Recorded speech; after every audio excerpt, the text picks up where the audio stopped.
Hi BookTube, I'm Rebecca, and today I want to talk about some queer recommendations. These are specifically queer books that I've read in the last few years that have less than 5,000 reviews on Goodreads, which is tragic, honestly, for all of them. If you've watched my videos in the past, you've probably heard of most or all of these before, so I'm sorry for being a little repetitive. I guess if I find a queer book that I like, I just don't shut the hell up about it. As I talk about each one, I am also going to put what prompts they fulfill for the Queer Lit Readathon, which starts on the 31st of this month. So in like 2 weeks, I'm very excited, and hopefully you can find a book or two that you'll want to read for it, or one that you'll want to read later. Most of these are pretty short, which is not intentional. A lot of them, the majority of them are really quick reads, and I feel like I'm going to say that like 800 times in this video. And by 800 times, I mean 7 times, because that's how many books I have to recommend. The first book I want to talk about is The Wicker King by Kay Ancrum. I heard about this book from Brandy over at Brandy Reads. Thank you, Brandy. This was a quick read. This is about a young man named August whose best friend Jack has been having hallucinations about a fantasy world over top of their world. As the book goes on, August gets more and more absorbed into this fantasy world and is beginning to question whether or not it exists or if Jack is sick in some way.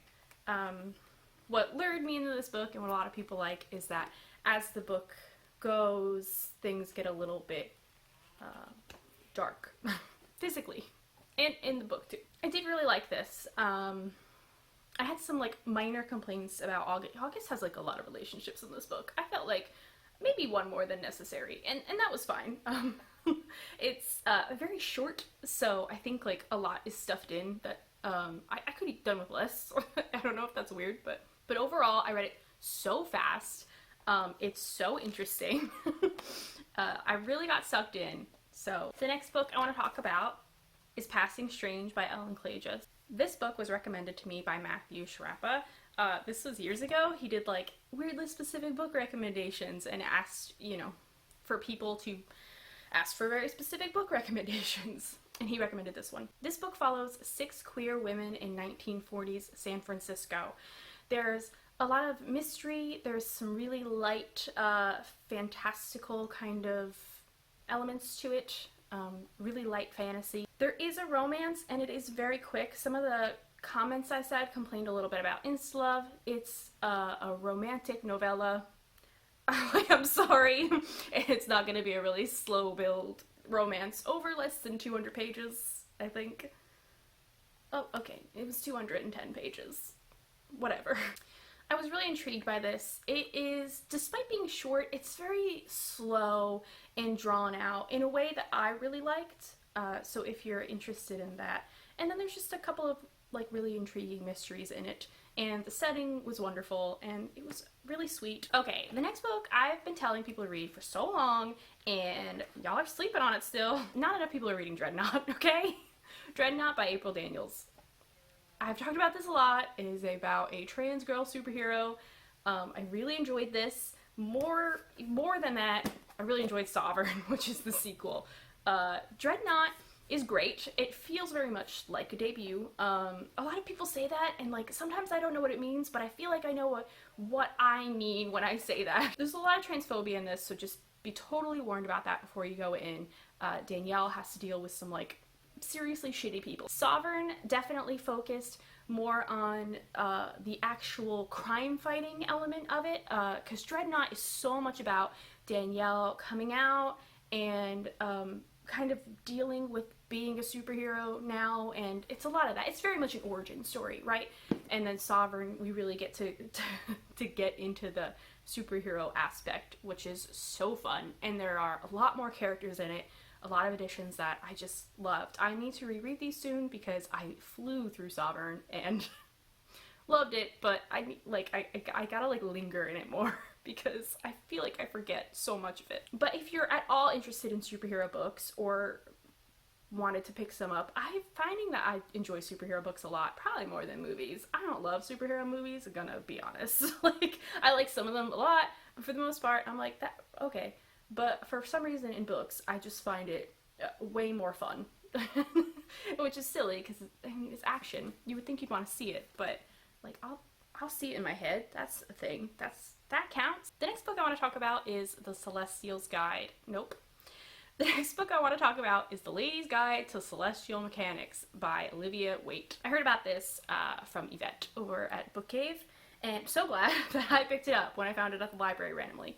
This is just a classic romance novel. This is about a woman who has hired another woman to translate these scientific texts about astronomy. They're kind of doing it on their own and like not secretly, but off the grid, I guess, a little bit, because like the male dominated like society that wanted to translate them like was very unwelcoming to the fact that a woman wanted to do it. And while they're translating this work and stuff like that, they're falling in love. And another thing I like about it, I should have written down their names. Catherine, I know, is the one who hired the other protagonist. I can't remember her name now. But Catherine, meanwhile, she's not a scientist herself. She does a lot of embroidering and sewing and creating and stuff like that.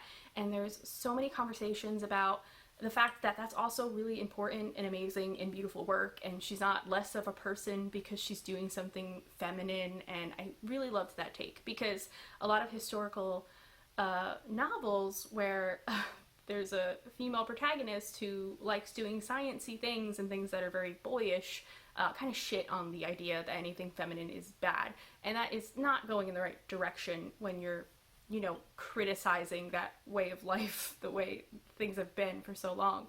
So I really like that there's so much emphasis on Catherine learning that she is an artist as well, even if the things she does in her work isn't seen as art by so much of the population. It doesn't change the fact that what she does is incredible and important and takes so much talent and dedication. And it's also just as important as what the other protagonist is doing, which involves a lot of science and numbers and reason. So it's really sweet. I really liked the book, and it's just so warm. You know, like how romance novels are, like just pure classic romance novels where you're just falling into a nice warm bath. That's what this was. It's so just, if you need that and you're like, I gotta go, I just gotta fall into a romance, this is a great one. The opposite of that, if you want the opposite of that, then read Voluminous Did by Caitlin Starling. I really like both of these things. This is, wow, I'm really glad I did these one right after another, because they are so much the opposite. This is about a woman who is hired to like do a cave dive on another planet, and it was a lot of money she was offered, so she takes the job right away, and she thinks it's going to be a big crew and whatnot because it's a very dangerous expedition, but she finds that she's by herself. As she's going further and further down, she's seeing like the remains of people who have tried to do this expedition before, and her only way out is to trust another woman who is up above, and she's the one who hired her and put her down there in the first place. This is about isolation. It's pretty dark, really fun, real creepy. Had a lot of things I loved in it a lot. So if you're looking for the opposite of a nice, warm, hot bath, here, jump into this dark, cold, creepy cave. The next one's also kind of a horror, I guess, and it's Missing Presumed Dead by Emma Berquist. This is like a murder mystery, I guess, thriller. This is about a girl named Lexi who can see ghosts, and also when she touches people, she has visions of how they're going to die. She can't stop it. She just knows how they're gonna die. It sucks. She works at this bar with other people who also have like random special powers. Things are kind of happening there, like people are going missing. One night Lexi bumps into this girl named Jane, and Lexi sees that she's going to die that night, but she can't do anything about it. Shortly afterwards, Jane comes to see Lexi and wants to find out who killed her, and because Lexi feels so guilty, she agrees and starts to investigate this, while simultaneously trying to figure out what's going on, you know, with her peers who are going missing. It was fun, honestly. I think it was like, it was what I expected. It was an enjoyable mystery to me. I really liked Lexi and Jane. I love a romance between a human and a ghost. I think I talked about that recently, so if you're interested in that, highly recommend this one. Yeah, this was fun. Another quick read, even though it looks a little bit longer. Oh no, that writing was real big, huh? That typing's pretty big. Yeah, this is a very quick read. The last book I want to talk about is a novella, and I've definitely talked about it like several times on this channel before. and it's Life is Wonderful, People Are Terrific by Melissa Banales.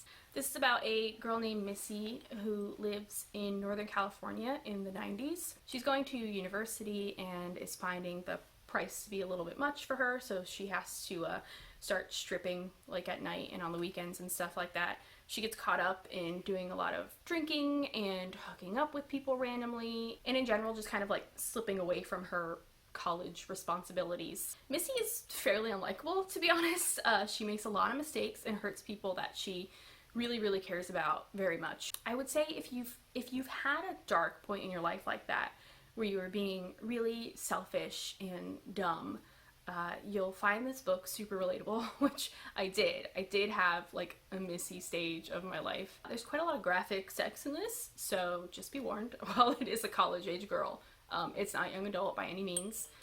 It's a quick read, obviously. In general, there's just a lot of layers to this. Missy is kind of discovering like the punk Chicana feminism movement in the 90s at the same time, and she's making some friends and making a lot of mistakes, and if you find that at all interesting, it's very short, and I do recommend it.